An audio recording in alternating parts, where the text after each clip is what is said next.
In less than 30 days in office, President Trump has taken actions impacting the transgender community. We're in Phoenix at the 2024 Democratic Watch Party, where we're patiently awaiting results to start rolling in. This could be Vice President Kamala Harris's last political rally here in Arizona before the big election. 8 Arizona mayors and a city official came together to discuss short-term rental concerns and how it's affecting affordable housing in their communities. It's been a warm week here in the Valley, but will this heat trend continue? Let's take a close look at tonight's weather and what we can expect for the rest of the week. As for this evening, things are going to be dropping down to the mid-60s with some scattered clouds but no winds. Now, as we get into tomorrow morning, low temperatures here in the state. In the southern region, things are going to be around the 50s, mid-40s, 50 in Phoenix, 44 in Gila Bend, 52 in Yuma. Now, in our high country, 21 in Flagstaff, 33 in Payson, 37 in Globe. Now, by tomorrow afternoon, things will be warming up. Southern region, as we can see, 80s, 70s, 80 in Phoenix, 80 in Gila Bend, 77 in Ajo. Now, in our high country, a lot cooler, but still warmer than the historical average. 53 in Flagstaff, 65 in Sedona, 60 in Show Low. Now, the big question, will it be warming up here in the Valley for Thursday, Friday, Saturday? Temperatures are going to be around the 80, 79. Now, as we get into the rest of the week, 90s by Wednesday and Thursday. There's still a chance for some clouds, but relatively warm. As you can see, the historic average is 71 around this time, and that's 20 degrees warmer than it usually is.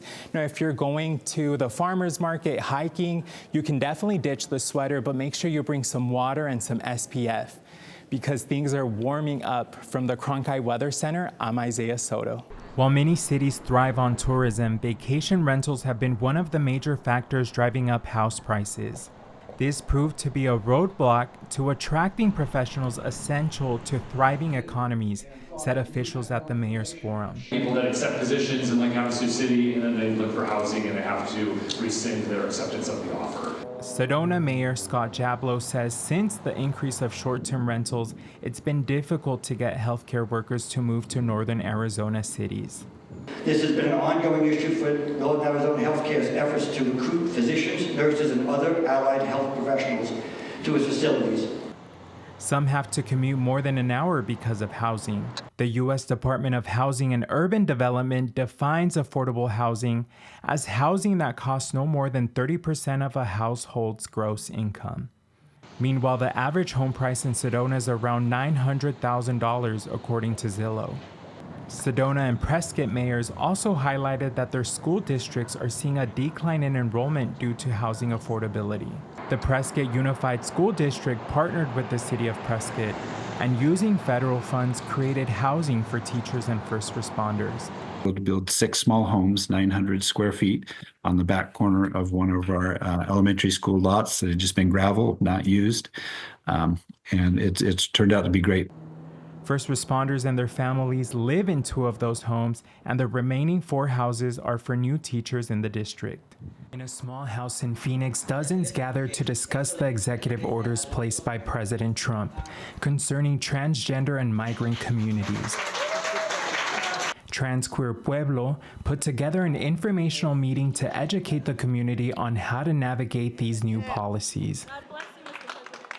Policies enacted by President Trump that impact transgender people include defining people as only men and women, removing X-gender marks from passports, transgender women to be moved to men's prisons, defunding gender-affirming treatment to transgender youth.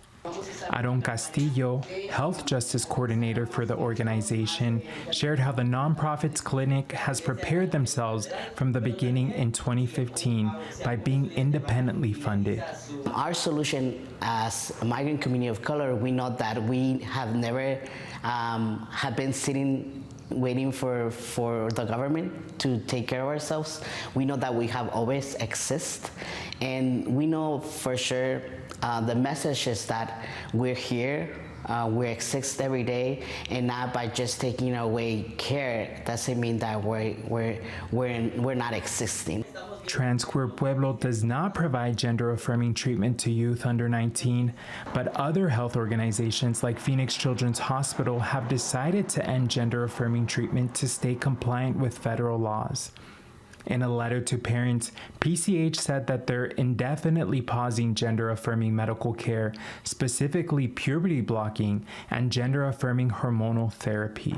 In that same letter, the Children's Hospital went on to say that they would continue to provide mental health therapy and outpatient rehabilitation services at their gender clinic.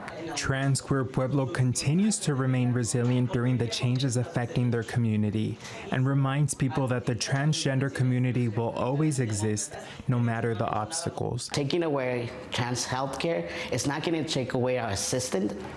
We exist, we're here.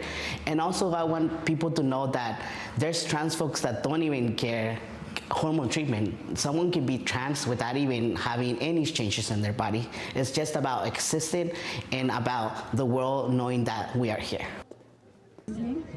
Demonstrations against the Trump administration's immigration policies are occurring in various areas throughout the valley. He's just getting rid of rights for so many people, not just immigrants, but people of the LGBTQ community, Black community.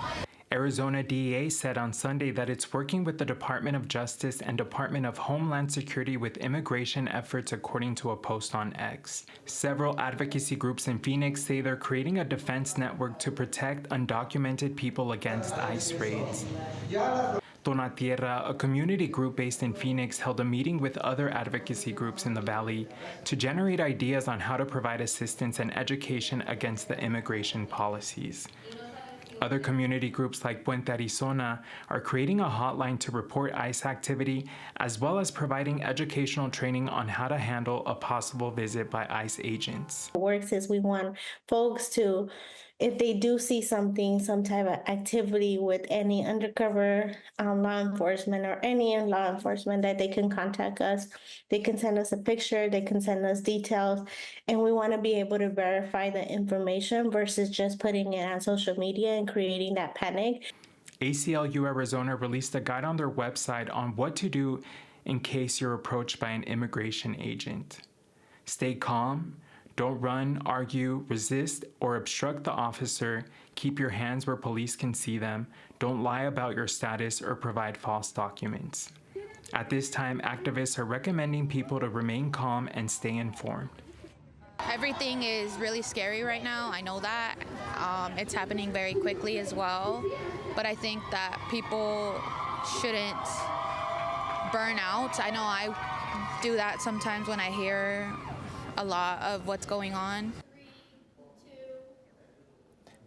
Organizers and protesters recognize the need for swift action, but the specifics of the deportation efforts remain uncertain. For Cronkite News, I'm Isaias Soto.